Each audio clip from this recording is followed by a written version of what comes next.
अभी हम उसके विरोध में ही बोलने आए हैं, तो विरोध में ही बोलेंगे भाई।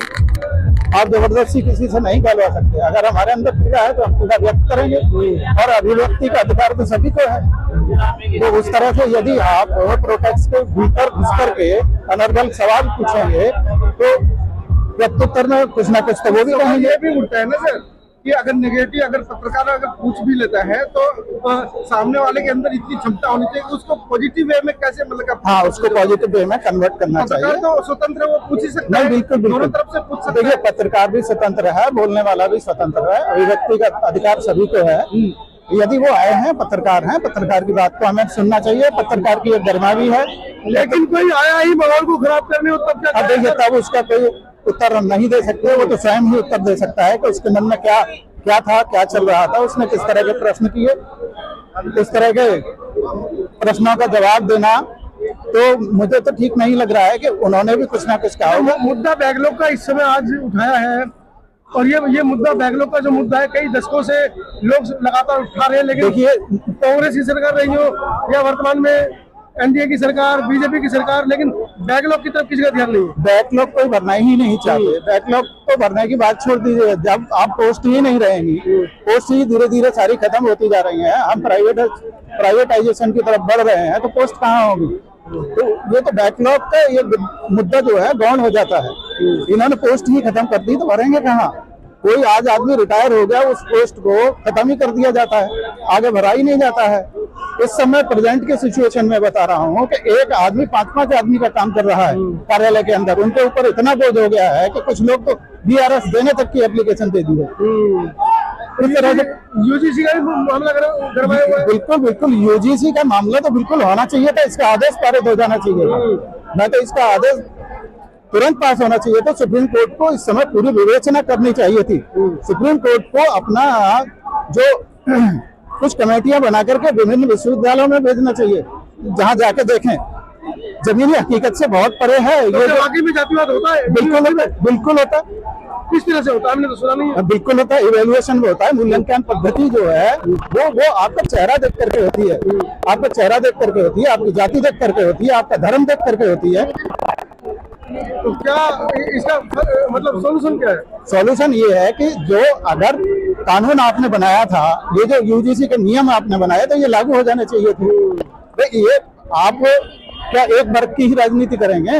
यदि आपने सरकार संभाली है, सरकार में आप हैं, तो आपका दायित्व है कि आप पूरे समाज को लेकर के साथ चलें। एक विशेष वर्ग को प्रतिनिधित्व देना तो आपका काम नहीं है। विशेष वर्ग तो इतना डर गया कि वो सड़कों पे आ गया। वो तो आएगा भाई, जिससे कुछ अधिकार अगर आप लेने की कोशिश करोगे तो वो आएगा। शेर के सामने अगर मांस का टुकड़ा पड़ा हुआ आप छीनने की कोशिश करो तो वो आपके ऊपर अटैक करेगा। लेकिन आपको अगर उसको संरक्षित करना है, उसका संरक्षण करना है, तो आपको भी बोलना पड़ेगा। जैसे हम आज यहाँ आए हुए हैं अपने अधिकार लेने के लिए।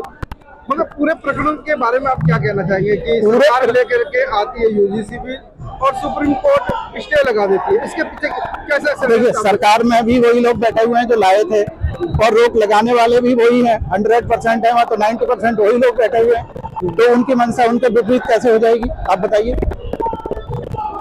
उसका सोल्यूशन होगा इसका सोल्यूशन ये है, समाज और एससी ओबीसी समाज के बीच में देखिए पहले मतभेद हो गए, कैसे रास्ता निकलेगा? देखिए, स्वर्ण समाज, कोई समाज स्वर्ण समाज नहीं होता। स्वर्ण और अवर्ण क्या होता है? कुछ भी नहीं होता। मैं तो इसको नहीं मानता। मैं स्वर्ण समाज कहूंगा भी नहीं उसको। स्वर्ण समाज कैसे हो गया भाई? अगर जिस आदमी की सोच अच्छी नहीं है, किसी आदमी की सोच अच्छी नहीं है, तो उसको सोना कह सकते हो क्या आप? बिल्कुल, वो सोना नहीं है, फिर वो तो लोहे के बराबर भी नहीं है।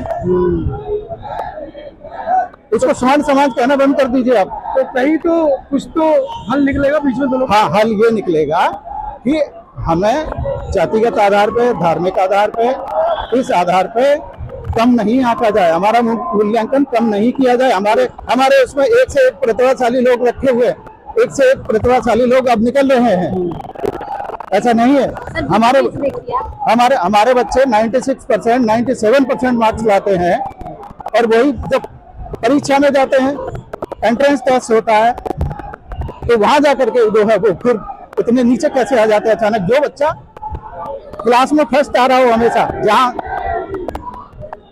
जो जनरल कास्ट के बच्चे भी पढ़ते हैं, वहाँ SC/ST बच्चे भी पढ़ते हैं, और उनमें से भी वो फर्स्ट आता है। लेकिन प्रैक्टिकल के मार्क्स उठा के देख लीजिए आप, प्रयोगात्मक परीक्षा के मार्क्स उठा के देख लीजिए आप कि हमारे बच्चों के आपको नंबर कम मिलेंगे, चाहे वो क्लास में फर्स्ट ही क्यों ना आए। वो तो आरक्षण के ऊपर दिखना बोल रहे हैं कि आप लोग आरक्षण की वजह से आगे बढ़ रहे हो, तो मुझे कोई खत्म होना चाहिए। तो हमारे ऐसे भी तो बच्चे हैं जो 96% और 98% ला रहे हैं, उनके बारे में क्या कहना।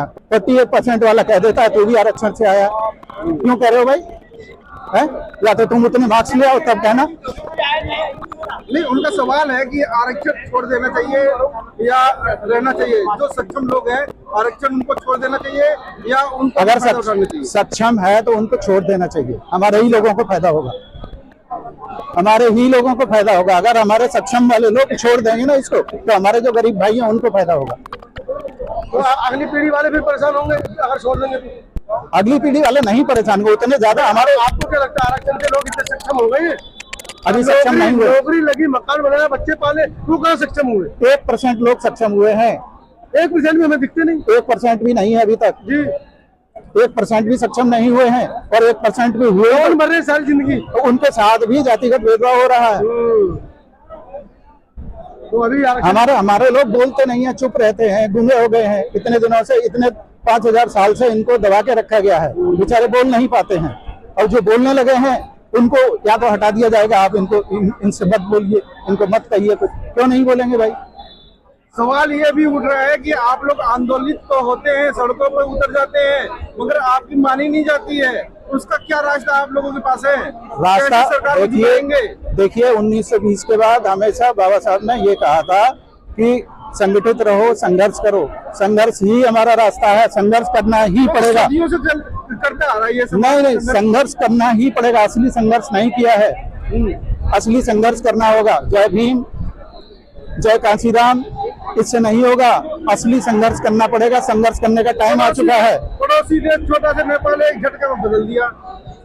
तो देखिए उनके यहाँ क्या व्यवस्था है, मैं वो इंटरनेशनल लेवल का मामला है, मैं अपने देश की बात करूंगा। ज्यादा जागरूक है भारत, बहुत जागरूक है, लेकिन इकट्ठे नहीं है, एकता नहीं है, बटे हुए हम लोग।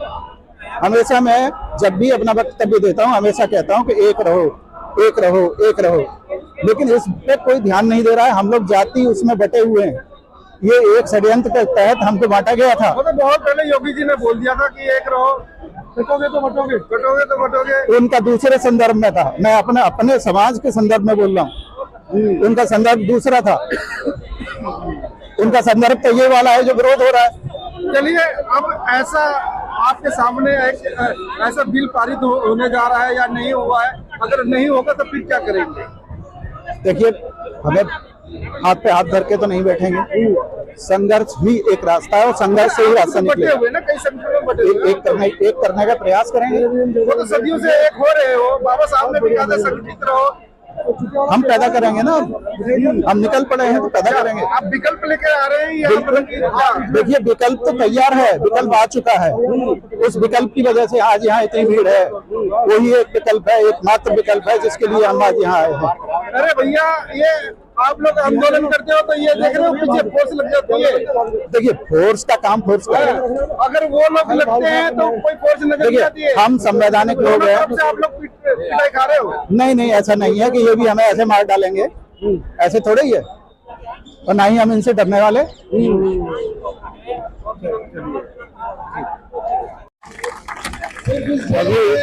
उनके हाथों में ये जो तस्वीर है भाई चंद्रशेखर जी की है, जो सांसद है एसपी पार्टी से, और सभी जितने भी यंग हैं वो फैन है, क्योंकि वो दबे कुचले और बहुजनों की आवाज जो उठाते हैं। और मैं एक तस्वीरें एक लोगों को मैं दिखा देना चाहता हूँ। ये वो चेहरे हैं कि यूजीसी बिल के समर्थन में है, जो सरकार लेकर के आई, और वही कहीं न कहीं षड्यंत्र के तहत वो सुप्रीम कोर्ट में स्टे लग गया। अभी में हम चलते हैं, दिल्ली के ही हैं वरिष्ठ मास्टर राजेंद्र जी, क्या कहना चाहेंगे सर? देखिए, भीम आर्मी आजाद समाज पार्टी का आज महाआंदोलन है, और हमारी सरकार से मांग है कि यूजीसी विनियम 2026 को लागू करे, और सुप्रीम कोर्ट से भी ये अपनी मांग रखे कि इसको लागू करे, ये बहुजन के हित में है और जो बैकलॉग है हमारे उनको भरा जाए। नहीं, सवाल दूसरी तरफ ये भी स्वर्ण उठा रहा है कि अगर इनके समर्थन में यूजीसी बिल है तो कहीं ना कहीं स्वर्ण के ऊपर लट फिर जाएगा। वो तो मनोस्मृति चलाना चाहते हैं देश में, मनोवादी मानसिकता है और वो नहीं चाहते कि बहुजन के छाप में आगे आए, आगे बढ़े। वो हमेशा ही उनको दबा कर रखना चाहते हैं, इसलिए ये आंदोलन किया जा रहा है। क्या लग रहा है कि जो स्वर्ण जाति के जो लोग हैं वो भी सड़कों पर उतर चुके हैं, उनकी मांगे पूरी हो जाएगी।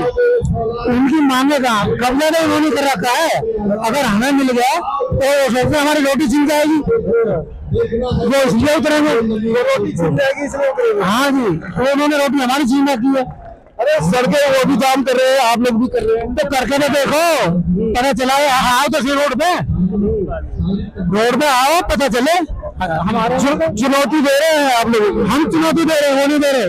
अच्छा, आओ रोड पे हमारे साथ, देखो जन सैलाब देखो, अगर नहीं पारित हो जाए तो यूजीसी बिल अरे पूरा देश भारत बंद कर देंगे हम लोग। अच्छा, भारत बंद करने का आह्वान है।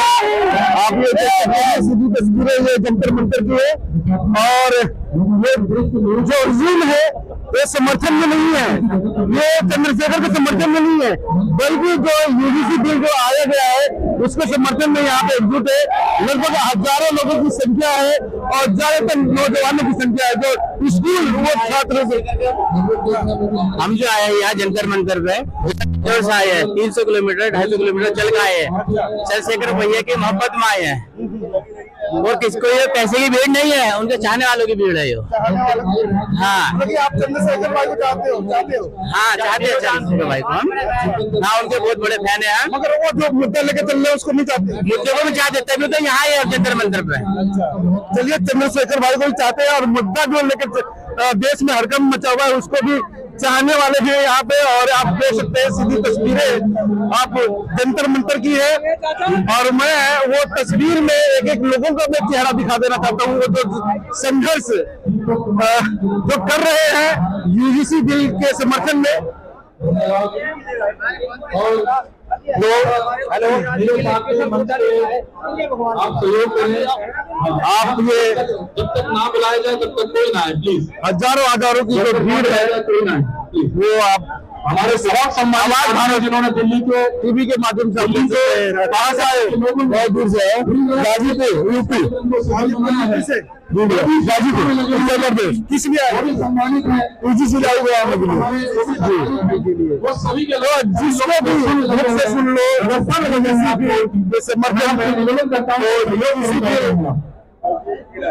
जो कॉलेज में लागू होना चाहिए और कॉलेज के साथ साथ में पूरे गाँव जवान में भी यूजीसी बिल लागू होना चाहिए, मात्र कॉलेज तक ही सीमित होनी चाहिए। और एक तरफ वो सब